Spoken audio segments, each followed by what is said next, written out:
ಓಂ ಮಹಾಲಕ್ಷ್ಮಿಯೇ ನಮಃ. ನಮಸ್ಕಾರ ಸ್ನೇಹಿತರೆ, welcome to VRL astro and Ayur 369 YouTube channel. ಮೀನರಾಶಿಯವರ 2025ರ ವರ್ಷ ಭವಿಷ್ಯದ ಬಗ್ಗೆ ಈ ವಿಡಿಯೋದಲ್ಲಿ ತಿಳಿಸಿಕೊಡಲಿದ್ದೇನೆ. 2025ರಲ್ಲಿ ಗುರುಗ್ರಹ, ಶನಿಗ್ರಹ, ರಾಹು ಕೇತು ಗ್ರಹಗಳ ರಾಶಿ ಪರಿವರ್ತನೆಯ ಸಮಯ ಹಾಗೂ ಈ ಗ್ರಹಗಳ ಪರಿವರ್ತನೆ ನಿಮ್ಮ ಜೀವನದಲ್ಲಿ ಯಾವ ರೀತಿಯ ಪಾಸಿಟಿವ್ ಹಾಗೂ ನೆಗೆಟಿವ್ ರಿಸಲ್ಟ್ ಗಳನ್ನು ಕೊಡಲಿದೆ ಎಂದು ನೋಡೋಣ. ಮೊದಲಿಗೆ ಮೀನರಾಶಿಯವರಿಗೆ 2025ರಲ್ಲಿ ಜನವರಿ ತಿಂಗಳಲ್ಲಿ ಗ್ರಹಗಳ ಗೋಚಾರದ ಸ್ಥಿತಿಗತಿಗಳ ಬಗ್ಗೆ ನೋಡೋಣ. ಮೀನರಾಶಿಯ ಅಧಿಪತಿ ಗುರುಗ್ರಹ ನಿಮ್ಮ ತೃತೀಯ ಭಾವದಲ್ಲಿ ಸ್ಥಿತವಾಗಿದ್ದಾರೆ. ಪಂಚಮದಲ್ಲಿ ಮಂಗಳ ಗ್ರಹ, ಸಪ್ತಮ ಭಾವದಲ್ಲಿ ಕೇತು ಗ್ರಹ, ನವಮದಲ್ಲಿ ಬುಧ ಗ್ರಹ, ದಶಮ ಭಾವದಲ್ಲಿ ಸೂರ್ಯ ಗ್ರಹ, ವ್ಯಯಭಾವದಲ್ಲಿ ಶನಿ ಗ್ರಹ ಹಾಗೂ ಶುಕ್ರ ಗ್ರಹ ಸ್ಥಿತವಾಗಿದ್ದಾರೆ. ಮೊದಲಿಗೆ ಮೀನರಾಶಿಯವರಿಗೆ ಗುರುಗ್ರಹ ಯಾವ ರೀತಿಯ ಬದಲಾವಣೆಗಳನ್ನು ಕೊಡಲಿದ್ದಾರೆ ಎಂದು ನೋಡುವುದಾದರೆ, ಗುರುಗ್ರಹ ನಿಮ್ಮ ತೃತೀಯ ಭಾವದಲ್ಲಿ ಮೇ 15, 2025ರವರೆಗೂ ಸ್ಥಿತವಾಗಿರುತ್ತದೆ. ಮೇ 15, 2025ರಲ್ಲಿ ಗುರುಗ್ರಹ ವೃಷಭ ರಾಶಿಯನ್ನು ಬಿಟ್ಟು ಮಿಥುನ ರಾಶಿಯನ್ನು ಪ್ರವೇಶಿಸಲಿದೆ. ಮೇ ತಿಂಗಳವರೆಗೂ ನೀವು ಬಹಳ ಟ್ರಾವೆಲ್ಗಳನ್ನು ಮಾಡಬೇಕಾಗುತ್ತದೆ.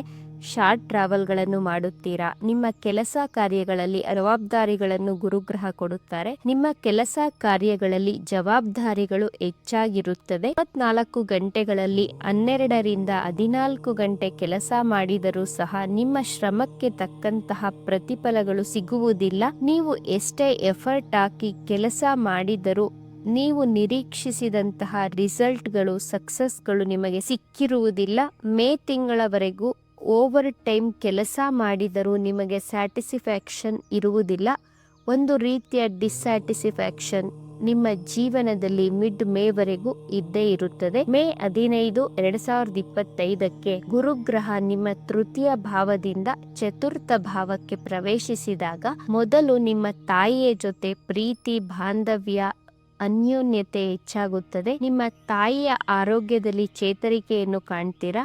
ನಿಮ್ಮ ತಾಯಿಯ ಸಂಪೂರ್ಣ ಪ್ರೀತಿ, ಆರೈಕೆ ನಿಮಗೆ ಸಿಗುತ್ತದೆ.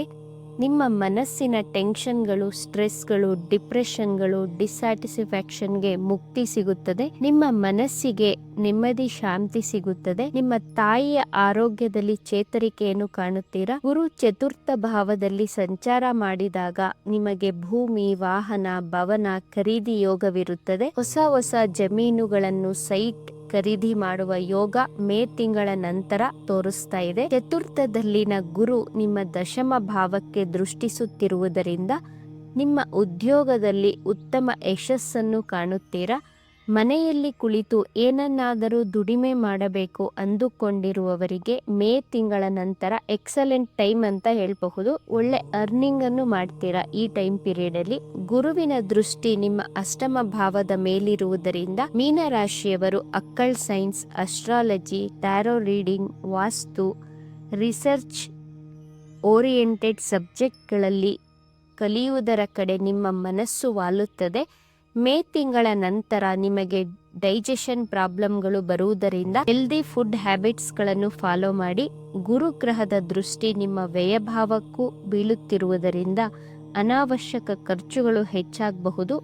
MNC ಕಂಪನಿಯಲ್ಲಿ ಜಾಬ್ ಮಾಡುತ್ತಿರುವವರಿಗೆ ಜಾಬ್ ಅಲ್ಲಿ ಪ್ರಮೋಷನ್ಸ್, ಸಕ್ಸಸ್ಗಳು ಸಿಗುವಂತಹ ಸಾಧ್ಯತೆಗಳಿವೆ. ಮೇ ತಿಂಗಳ ನಂತರ ಫಾರಿನ್ ಟ್ರಾವೆಲ್ಗಳನ್ನು ಮಾಡುತ್ತೀರಾ, ಆದರೆ ಹಣದ ಖರ್ಚುಗಳು ಹೆಚ್ಚಾಗುತ್ತದೆ. ಎರಡನೆಯದಾಗಿ ಮೀನರಾಶಿಯವರಿಗೆ 2025ರಲ್ಲಿ ಶನಿ ಗ್ರಹ ಯಾವ ರೀತಿಯ ಶುಭ ಹಾಗೂ ಅಶುಭ ಫಲಗಳನ್ನು ನೀಡಲಿದ್ದಾರೆ ಎಂದು ನೋಡೋಣ. ಮೀನರಾಶಿಯವರಿಗೆ ಶನಿಯ ಸಾಡೆಸಾತಿಯ ಮೊದಲನೆಯ ಹಂತ ನಡೆಯುತ್ತಿದೆ. ಮಾರ್ಚ್ 29, 2025ಕ್ಕೆ ಸಾಡೆಸಾತಿಯ 2ನೆಯ ಅಧ್ಯಾಯ ಪ್ರಾರಂಭವಾಗುತ್ತದೆ. ಶನಿ ಗ್ರಹ ಒಂದು ರಾಶಿಯಲ್ಲಿ 2.5 ವರ್ಷ ಸ್ಥಿತವಾಗಿರುತ್ತದೆ. 30 ವರ್ಷಗಳ ನಂತರ ಶನಿ ಗ್ರಹ ನಿಮ್ಮ ರಾಶಿಗೆ ಪ್ರವೇಶಿಸುತ್ತಿದೆ. ಇದರ ಬಗ್ಗೆ ನೆಕ್ಸ್ಟ್ ವೀಕ್ ಅಲ್ಲಿ ಡೀಟೇಲ್ ಆಗಿ ವಿಡಿಯೋ ಮಾಡುತ್ತೇನೆ. ಮಾರ್ಚ್ ತಿಂಗಳವರೆಗೂ ನಿಮಗೆ ಕಾಲು ನೋವು, ಮಂಡಿ ನೋವು ಬರಬಹುದು. ನೀವು ಸಮಾಧಾನವಾಗಿ ಮಾತನಾಡಬೇಕಾಗುತ್ತೆ. ನೀವು ಮಾತಿನಿಂದ ಕೆಟ್ಟವರಾಗುವಂತಹ ಸೂಚನೆಗಳು ತೋರಿಸ್ತಾ ಇದೆ. ಮಾರ್ಚ್ 29, 2025ಕ್ಕೆ ಶನಿ ಗ್ರಹ ನಿಮ್ಮ ರಾಶಿಯನ್ನು ಪ್ರವೇಶಿಸಿದಾಗ ಗುರು ನಿಮ್ಮಲ್ಲಿ ಹೆಚ್ಚಿನ ಜ್ಞಾನವನ್ನು ಕೊಡುತ್ತಾರೆ. ಮಾರ್ಚ್ ತಿಂಗಳ ನಂತರ ನೀವು ಓವರ್ ಥಿಂಕ್ ಮಾಡುತ್ತೀರಾ. ನಿಮ್ಮ ಲೈಫ್ ಪಾರ್ಟ್ನರ್ ಜೊತೆ ವಾದ ವಿವಾದಗಳು, ವೈಮನಸ್ಸುಗಳು, ಆರ್ಗ್ಯುಮೆಂಟ್ಗಳು ಹೆಚ್ಚಾಗಬಹುದು. ನಿಮ್ಮ ಮ್ಯಾರಿಡ್ ಲೈಫ್ ಅಲ್ಲಿ ಡಿಸ್ಟರ್ಬೆನ್ಸ್ ಗಳು ಬರಬಹುದು. ಸಮಾಧಾನವಾಗಿ ಮಾತನಾಡಿ, ಓವರ್ ಥಿಂಕ್ ಮಾಡಬೇಡಿ. ಜನ್ಮ ಶನಿ ಇದ್ದಾಗ ಬಹಳ ಕಾಮ್ ಆಗಿ ಇರಬೇಕಾಗುತ್ತೆ. ಹಠ, ಕೋಪ ಎಲ್ಲವನ್ನು ಕಡಿಮೆ ಮಾಡಿಕೊಳ್ಬೇಕು. 2025 ಮಾರ್ಚ್ ತಿಂಗಳ ನಂತರ ನಿಮ್ಮಲ್ಲಿ ಸೋಂಬೇರಿತನ ಬರಬಹುದು, ಆಲಸ್ಯ ಬರುತ್ತದೆ. ಗುರುಗ್ರಹ ಸುಖ ಸಮೃದ್ಧಿ ಕೊಟ್ಟರೂ ಶನಿಗ್ರಹ ಆಲಸ್ಯವನ್ನು ಕೊಡುತ್ತಾರೆ. ಮೂರನೆಯದಾಗಿ ಮೀನರಾಶಿಯವರಿಗೆ ರಾಹು ಕೇತು ಗ್ರಹಗಳು ಯಾವ ರೀತಿಯ ರಿಸಲ್ಟ್ಸ್ಗಳನ್ನು ಕೊಡಲಿದ್ದಾರೆ ಎಂದು ನೋಡೋಣ. 2024ರಲ್ಲಿ ರಾಹು ಗ್ರಹ ನಿಮಗೆ ಬಹಳ ಕನ್ಫ್ಯೂಷನ್ಗಳನ್ನು ಕೊಟ್ಟಿದೆ. ನೀವು ಯಾವುದೇ ಕೆಲಸ ಮಾಡಲು ಒಂದು ಹೆಜ್ಜೆ ಮುಂದೆ ಇಟ್ಟರೆ ನಿಮ್ಮ ಭ್ರಮೆ, ಆತಂಕಗಳಿಂದ 2 ಹೆಜ್ಜೆ ಹಿಂದಕ್ಕೆ ಇಡ್ತಿದ್ರ. ಮೇ 18ರವರೆಗೂ ರಾಹು ಗ್ರಹ ನಿಮ್ಮ ವೈವಾಹಿಕ ಜೀವನದಲ್ಲಿ, ಪ್ರೀತಿಯ ವಿಚಾರದಲ್ಲಿ, ಎಜುಕೇಶನ್ ವಿಚಾರದಲ್ಲಿ ಬಹಳ ಕನ್ಫ್ಯೂಷನ್ಗಳನ್ನು ಕ್ರಿಯೇಟ್ ಮಾಡುತ್ತದೆ. ಕೇತು ಸಪ್ತಮ ಭಾವದಲ್ಲಿದೆ. ನಿಮ್ಮ ವೈವಾಹಿಕ ಜೀವನ, ಪಾರ್ಟ್ನರ್ಶಿಪ್, ಬಿಸ್ನೆಸ್ ಅಲ್ಲಿ ಡಿಟ್ಯಾಚ್ಮೆಂಟ್ ಗಳನ್ನು ಕೊಡುತ್ತದೆ. ಮೇ ತಿಂಗಳ ನಂತರ ಕೇತು ಗ್ರಹ ನಿಮ್ಮ 6ನೇ ಭಾವಕ್ಕೆ ಪ್ರವೇಶಿಸಿದಾಗ ರಾಹು ಕೇತುಗಳು ಯಾವಾಗಲೂ ಹಿಮ್ಮುಖವಾಗಿಯೇ ಚಲಿಸುತ್ತಾರೆ. ಮೇ ತಿಂಗಳ ನಂತರ ನಿಮಗೆ ಗುಪ್ತ ಶತ್ರುಗಳು ಹೆಚ್ಚಾಗಬಹುದು. ಬಹಳ ಕೇರ್ಫುಲ್ ಆಗಿ ಇರಬೇಕಾಗುತ್ತೆ. ಈ ಒಂದು ವಿಚಾರದಲ್ಲಿ ಹಿತಶತ್ರುಗಳು, ಗುಪ್ತ ಶತ್ರುಗಳು ಹೆಚ್ಚಾಗುತ್ತಾರೆ. ರಾಹು ಗ್ರಹದ ಪರಿವರ್ತನೆಯಿಂದ ಮೇ ತಿಂಗಳ ನಂತರ ವಿದೇಶಿ ಕಂಪನಿಯಲ್ಲಿ ಕೆಲಸ ಮಾಡುವವರಿಗೆ, ಇಂಪೋರ್ಟ್ ಹಾಗೂ ಎಕ್ಸ್ಪೋರ್ಟ್ ಕಂಪನಿಯಲ್ಲಿ ಜಾಬ್ ಮಾಡುತ್ತಿರುವವರಿಗೆ ಹೆಚ್ಚಿನ ಧನಲಾಭ ತೋರಿಸ್ತಾ ಇದೆ.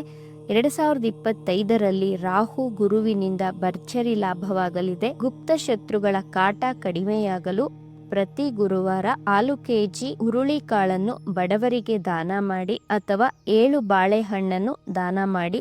ಎಲ್ಲವೂ ಶುಭವಾಗುತ್ತದೆ. ಈ ವಿಚಾರಗಳು ನಿಮಗೆ ಇಷ್ಟ ಆಗಿದೆ ಅಂತ ಭಾವಿಸ್ತಾ ಇದ್ದೇನೆ. ಇಷ್ಟ ಆಗಿದ್ರೆ ನಮ್ಮ ಚಾನಲ್ ಅನ್ನ ತಪ್ಪದೇ ಸಬ್ಸ್ಕ್ರೈಬ್ ಮಾಡ್ಕೊಳ್ಳಿ.